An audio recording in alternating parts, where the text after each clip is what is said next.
അതുകൊണ്ടാണ് സഹാബത്ത് വിജയിച്ചത്. മുഅ്മിനീങ്ങളെ, എല്ലാവരും ആലോചിക്കേണ്ട ഒരു കാര്യമാണ്. വെള്ള വസ്ത്രം ധരിക്കുക എന്നുള്ളത് നബി തങ്ങളുടെ ചര്യയാണ്, സുന്നത്താണ്. ഇൽബസൂ മിൻ സിയാബികുമുൽ ബയാള വകഫിനൂ ഫിഹാ മൗതാകും ഹബീബുനാ റസൂലുള്ളാഹി. നിങ്ങൾ നിങ്ങളുടെ വസ്ത്രങ്ങളിൽ നിന്ന് വെള്ള വസ്ത്രം ധരിക്കുകയും നിങ്ങളിൽ നിന്ന് മരണപ്പെട്ടവരെ അതിൽ കഫൻ ചെയ്യുകയും ചെയ്യണേ. നിങ്ങളുടെ വസ്ത്രങ്ങളിൽ നിന്ന് വെള്ള വസ്ത്രം എന്ന് പറയുമ്പോൾ കൊട്ടയിൽ വേറെ ഉണ്ടാവാന്ന് മനസ്സിലാവുന്നുണ്ട്. എപ്പോഴേലും ഇടാൻ വേണ്ടിയിട്ട് സ്ഥിരമായി ഉപയോഗിക്കേണ്ടത് വെള്ള, മറ്റേത് എപ്പോഴെങ്കിലും എടുക്കാനാണ് ഉപയോഗിക്കേണ്ടത്. നിങ്ങളുടെ വസ്ത്രങ്ങളിൽ നിന്ന് നിങ്ങൾ വെള്ള വസ്ത്രം ഉപയോഗിക്കണേ.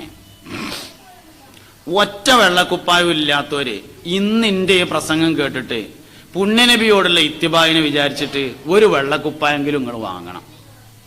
അങ്ങനെ നബി സല്ലല്ലാഹു അലൈഹി വസല്ലമയോടുള്ള ഇത്തിബാ എന്ന് പറഞ്ഞാൽ സല്ലല്ലാഹു അലൈഹി വസല്ലം ഇഞ്ചോടിഞ്ച് നബി തങ്ങളെ പിന്തുടരണം.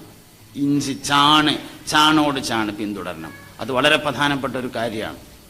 പുണ്യനബി അല്ലാതെ വേറെ ആരും നമുക്ക് മാതൃകയില്ല. സല്ലല്ലാഹു അലൈഹി വസല്ലം നമുക്കുള്ള വേഷവിധാനമിൽ നബിയല്ലേ വർദ്ധിച്ച മാതൃക എന്നതും മറക്കല്ലേ. യാ റബ്ബി മുസ്ലിം വേഷമിൽ സംതൃപ്തിതാ അനുകരണവും അതിനോടു തന്നൊപ്പിച്ചുതാ. അള്ളാഹുവിന്റെ റസൂലിനെ നമ്മൾ പിന്തുടരേണ്ടത് വേറെ ആരെയല്ല. എല്ലാ കാര്യത്തിലും അങ്ങനെയാണ്. നമ്മളെ കുട്ടികള് മുടി വെട്ടിയത് കണ്ടിട്ട് ഞമ്മക്കൊരു സങ്കടം ഇല്ലെങ്കിൽ പിന്നെ നാട്ടുകാരെ പറ്റി പറഞ്ഞിട്ട് എന്താ കാര്യം? ബാത്റൂമിലെ ബ്രഷ് പോലെ നമ്മളെ കുട്ടി മുടിവെട്ടി വന്നിട്ട് ഞമ്മക്കൊരു സങ്കടം തോന്നണില്ല.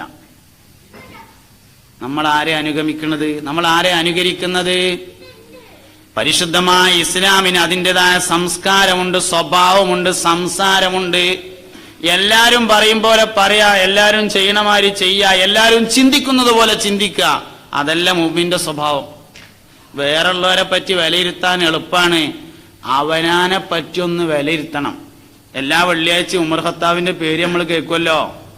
പുണ്യനബി സല്ലല്ലാഹു അലൈഹി വസല്ലമ ഒരിക്കൽ അബൂ ഹുറൈറ റളിയല്ലാഹു അൻഹുവിന് മദീനയിലുള്ള മുനാഫിക്കുകളുടെ പേര് പറഞ്ഞു കൊടുത്തു. ഒരു ദിവസം മദീനത്തെ മുനാഫിക്കുകളുടെ പേര് പറഞ്ഞു കൊടുത്തു. ആരോടും പറയരുതിട്ടോർന്നു. ഉമർ റളിയല്ലാഹു അൻഹു ആ വിവരം അറിഞ്ഞു. മദീനയിലെ മുനാഫിക്കുകളുടെ പേര് അബൂ ഹുറൈറക്ക് പറഞ്ഞു കൊടുത്തിട്ടുണ്ട് എന്ന്. ഉമർ ഖത്താബ് പിന്നാലെ ചെന്നിട്ട് ചോദിച്ചു, അബൂ ഹുറൈറ ആ കടലാസ് ആ ലീസ്റ്റ് ഒന്ന് തരുമോ ചോദിച്ചു. തരൂലാർന്നു. ഞാനതൊന്ന് നോക്കിയിട്ട് അങ്ങോട്ട് തന്നെ തരങ്ങൾ തരുമോന്ന് ചോദിച്ചു. ഇല്ലാർന്നു. അള്ളാന്റെ റസൂൽ എനിക്ക് സ്വകാര്യത്തിൽ പറഞ്ഞു തന്നതാണ്, ഞാനത് പരസ്യമാക്കൂലെന്ന് പറഞ്ഞു. അവസാനം ഉമർ ഇബ്നുൽ ഖത്താബ് റളിയല്ലാഹു അൻഹു ചോദിച്ചു, എന്നാൽ ഞാൻ നിങ്ങളോടൊരു കാര്യം ചോദിക്കട്ടെ, അതിൽ എന്റെ പേരുണ്ടോന്ന് ചോദിച്ചു. ഇല്ല എന്ന് പറഞ്ഞപ്പോ പറഞ്ഞു, ഇന്ന് എനിക്ക് ആ ലീസ്റ്റ് വേണ്ടട്ടോ എന്ന് പറഞ്ഞു. ഉമർ ഖത്താബ് ലീസ്റ്റ് ചോദിച്ചിരുന്നത് ആരൊക്കെ ഉള്ളത് എന്നറിയാനല്ല, ഞാൻ അതിലുണ്ടോന്ന് അറിയാനാ. ആരാ ഉമർ ഖത്താബ്? ഉമറും ഫിൽ ജന്ന ഹബീബുനാ റസൂലുള്ളാഹി. ഉമർ സ്വർഗത്തിലാന്ന് പുണ്യനബി പറഞ്ഞതാണ് സല്ലല്ലാഹു അലൈഹി വസല്ലം പറഞ്ഞതാ. ആ മനുഷ്യനാണ് ഈ ചോദിക്കുന്നത്, മുനാഫിക്കുകളുടെ ലിസ്റ്റ് കിട്ടിയെന്ന് പറഞ്ഞപ്പോ ഞാൻ അതിലുണ്ടോന്ന്. നമുക്ക് എന്ത് ബേജാറുള്ളത്? നമുക്ക് എന്ത് ഉറപ്പുള്ളത്? നമ്മൾ സ്വർഗത്തെ ഉറപ്പിച്ചിരിക്കല്ലേ, നമുക്കൊരു ബേജാറുമില്ല. നരകം നമ്മുടെ ഒരു വിഷയമല്ല, സ്വർഗമൊന്നും വിഷയമല്ല. നമ്മളിങ്ങനെ തട്ടിമുട്ടി കഴിഞ്ഞു പോവുക. എങ്ങനെങ്കിലും കഴിഞ്ഞുകൂടാനായിരുന്നുവെങ്കിൽ വിശേഷ ബുദ്ധിയുടെ ആവശ്യമുണ്ടായിരുന്നില്ല. പിരാന്തൻ നേർക്ക് നേരെ സ്വർഗത്തുക്ക. എങ്ങനെങ്കിലും കഴിഞ്ഞുകൂടിങ്ങാണ്ടാണ് പോവാനാണെങ്കിൽ പിരാന്തനല്ലേ എന്നുള്ളത്. വിശേഷ ബുദ്ധി അള്ളാഹു തആല നമുക്ക് തന്നിട്ടുള്ളത് അള്ളാഹുവിനെ കുറിച്ച് മനസ്സിലാക്കാനും ചിന്തിക്കാനും നല്ലവനായി ജീവിക്കാനും നല്ല പോലെ സംസാരിക്കാനും നല്ലയാൾക്ക് പെരുമാറാനും വേണ്ടിയിട്ടാണ്. അത് നമുക്ക് സാധ്യമല്ലെങ്കിൽ പിന്നെ വിശേഷ ബുദ്ധിയുടെ ഗുണം എന്താണ്? ഒരു ഗുണവുമില്ല.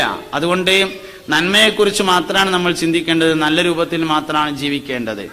അമ്പിയാക്കൾ, ഔലിയാക്കൾ, സലഫുസ് സാലിഹീങ്ങൾ, മുൻഗാമികൾ, അവരുടെ ചരിത്രങ്ങളും അവരുടെ ജീവിതമാർഗവും നമുക്ക് പ്രചോദനമാവേണ്ടതുണ്ട്, നമുക്കത് സന്ദേശമാവേണ്ടതുണ്ട്. അപ്പൊ മാത്രമാണ് നമുക്ക് വിജയിക്കാൻ വേണ്ടി പറ്റുക. ലോകത്ത് ഒരുപാട് മനുഷ്യന്മാർ കഴിഞ്ഞുപോയി. ഉസ്മാൻ ഇബ്നു അഫ്ഫാൻ റളിയല്ലാഹു അൻഹു ഖബർ കാണുമ്പോ കരഞ്ഞിട്ട് ചുവന്നു തൊടുത്ത കവിൾത്തടത്തിൽ 2 കറുത്ത ചാലുകൾ ദൃശ്യമായിരുന്നു എന്ന് താരീഖിൽ കാണും. ചുവന്ന കവിൾത്തടത്തിൽ 2 കറുത്ത ചാല്. സയ്യിദുനാ ഉസ്മാൻ ഇബ്നു അഫ്ഫാൻ ഖബർ കണ്ടാൽ പിന്നെ വിലപിക്കലായ സയ്യിദി വിറ കൊണ്ടേ. മഹാനവറുകളോട് ചോദിച്ചു, എന്താ ഖബർ കണ്ട നിങ്ങൾ ഇങ്ങനെ നിലവിളിച്ചത്? അപ്പ പറഞ്ഞു, പരലോക യാത്രക്കുള്ള ആദ്യത്തെ വീടല്ലേ, അതിൽ രക്ഷപ്പെട്ടാൽ ബാക്കിയെല്ലാം മെച്ചമാ, അല്ലാതിരുന്നാൽ ജീവിതം ബഹു കഷ്ടമാ. നമ്മളിൽ ആർക്കാ ഖബർ കാണുമ്പോ വേചാറുള്ളത്? നാട്ടുകാരൊക്കെ മരിക്കുമെന്ന് നമ്മൾ ആലോചിച്ചിട്ട് ഒരു പ്രയോജനമില്ല.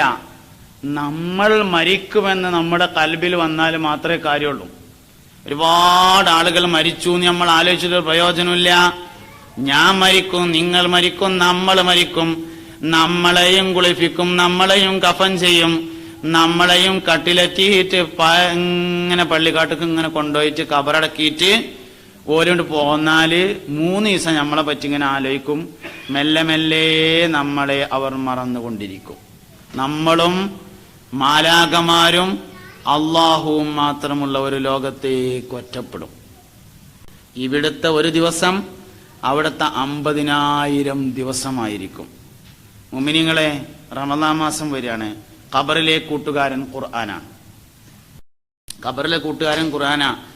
റമദാൻ മാസം 1-ന്റെ അന്ന് മുസാഫിന് മറിച്ച് വെച്ചിട്ട് ഫാത്തിഹയും അൽബക്കറിയും തുടങ്ങുന്നുണ്ടാല് 10 ദിവസം കൊണ്ട് ഹത്തം തീരുന്ന തോന്നുന്ന. പക്ഷേ റമദാൻ 30 രണ്ടാമത്തെ ജുസ് മുഴുവനായിട്ടുണ്ടാവില്ല. നമ്മൾ ആലോചിക്കേണ്ട ഒരു കാര്യമാണ്. നരകാവകാശി നരകത്തിൽ ചാടുന്നതിന് മുമ്പ് 2 ശഫാഅത്ത് മാത്രമാണുള്ളത്. 1 പുണ്യനബിയുടെ ശഫാഅത്താണ്. 2 വൽ ഖുർആനു യഅതി യൗമൽ ഖിയാമത്തി ശഫീഅൻ ലി അസ്ഹാബി ഹബീബുനാ റസൂലുള്ളാഹി. ഖുർആന്റെ അഹലുകാരന് ശുപാർശകനായി ഖുർആന്റെ അഹലുകാരൻ നരകത്തിൽ ചാടുന്നതിന് മുമ്പ് വരുമെന്ന് ഹബീബുനാ റസൂലുള്ളാഹി സല്ലല്ലാഹു അലൈഹി വസല്ലമ തങ്ങൾ നമ്മളെ പഠിപ്പിച്ചിട്ടുണ്ട്. 1 ഖത്തം തീർത്താല് തോനാണ്ട. 1 ഖത്തം തീർത്താൽ, ഒരാൾക്ക് 1 ഖത്തം തീർന്നാൽ സ്വർഗത്തിൽ അവന് 1 മരമുണ്ടായിരിക്കുമെന്ന് ത്വാഹ നബി. സ്വർഗത്തിലെ 1 മരം എന്ന് പറഞ്ഞാൽ എങ്ങനെയാണ്? സ്വർഗത്തിന്റെ 1 മരത്തിന്റെ താഴ്ഭാഗത്തു കൂടി കുതിരപ്പടയാളി കുതിരയെ ഓടിച്ചാൽ 70,000 കൊല്ലം കഴിയുമ്പോഴാണ് ആ മരത്തിന്റെ നിഴൽ മുറിച്ചു കളക്കാൻ കഴിയുക എന്നാണ്.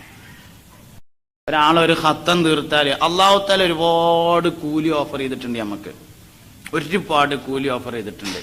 പക്ഷെ നിയ്യത്തോടു കൂടെ അത് ചെയ്യാൻ പറ്റുക എന്നുള്ളതാണ് ഏറ്റവും പ്രധാനപ്പെട്ട കാര്യം. എല്ലാറ്റിനും കൂലിയാണ്. ഒരു മനുഷ്യൻ തന്റെ ഭാര്യയുമായി കളിക്കുന്നതിന് കൂലിയുണ്ടോ നബിയെ? സഹാബത്ത് ചോദിച്ചു.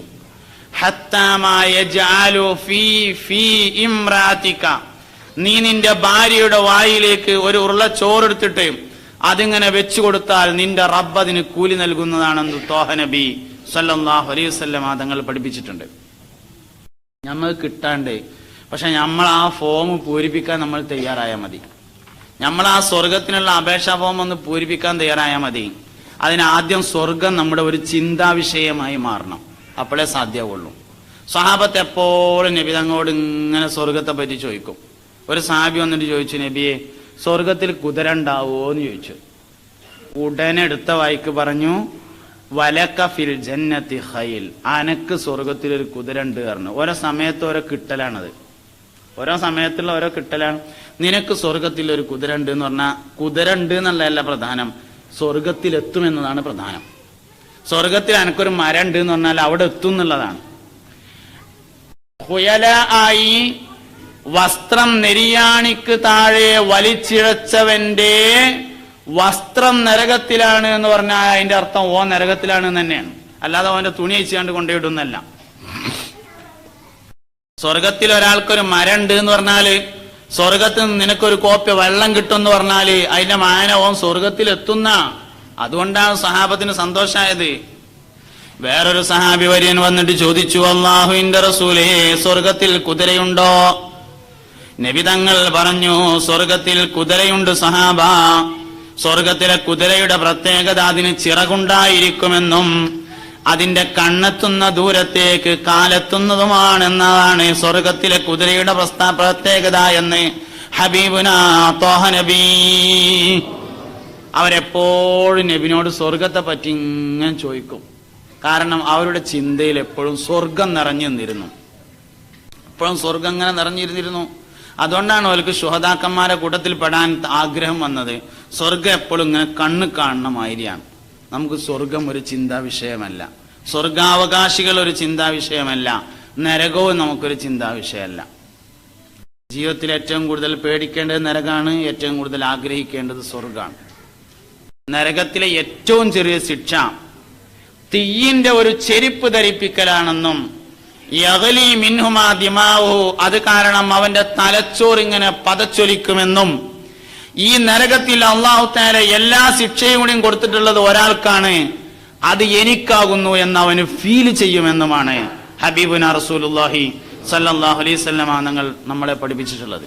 ഏറ്റവും ചെറിയ ശിക്ഷ കിട്ടിയ ആൾക്ക് തോന്നും ഈ നരകത്തിൽ അല്ലാഹു തആല എല്ലാ ശിക്ഷയും കൊടുത്തത് ഒരാൾക്കാണ്, അത് എനിക്കാണ്. വഹും ഫിഹാ കാലിഹൂൻ, നരകാവകാശി വേദന സഹിക്കാൻ കഴിയാതെ നരകത്തിൽ പല്ലിളിച്ച് കാണിക്കുന്നതാണ് എന്ന് പറഞ്ഞ ആയത്തിന്റെ തഫ്സീറിൽ കാണും. വേദന കടിച്ചമച്ചിട്ട് പല്ലിളിച്ചിട്ട് മുകളിലെ ചുണ്ട് മൂർധാവ് വരെയും താഴെ ചുണ്ട് പൊക്കിൽ വരെയും നീണ്ടുപോകുന്നതാണ് നരകാവകാശിയുടെ എന്ന്. മേലത്തെ ചുണ്ട് മൂർധാവ് വരെയും താഴെ ചുണ്ട് പൊക്കിൽ വരെയും നീണ്ടുപോകും.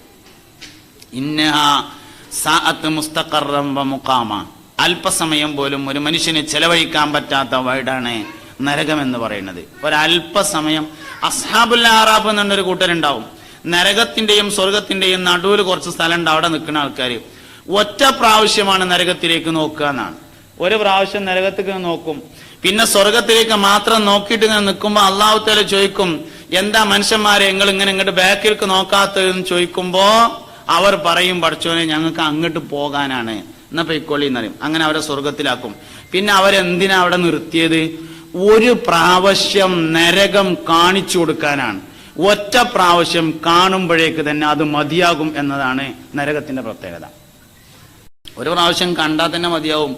നമുക്ക് നരകം ഒരു പേടിയില്ലാതെയായി, നമുക്ക് സ്വർഗം ഒരു പ്രതീക്ഷയില്ലാതെയായി. അതുകൊണ്ട് മുഅ്മിനെ ബൈനൽ ഖൗഫി വർ റജാ ആണ് മുഅ്മിനിന്റെ സ്ഥാനം. ഖൗഫ് റജാഇന്റെ ഇടയിലാണ് മുഅ്മിനായ മനുഷ്യന്റെ സ്ഥാനം എന്ന കാര്യത്തെ നമ്മൾ തിരിച്ചറിയേണ്ടതുണ്ട്. അള്ളാഹുവിൽ പ്രതീക്ഷയുള്ളതോടൊപ്പം നല്ല പേടി നമുക്ക് വേണം, നല്ല പേടി. 9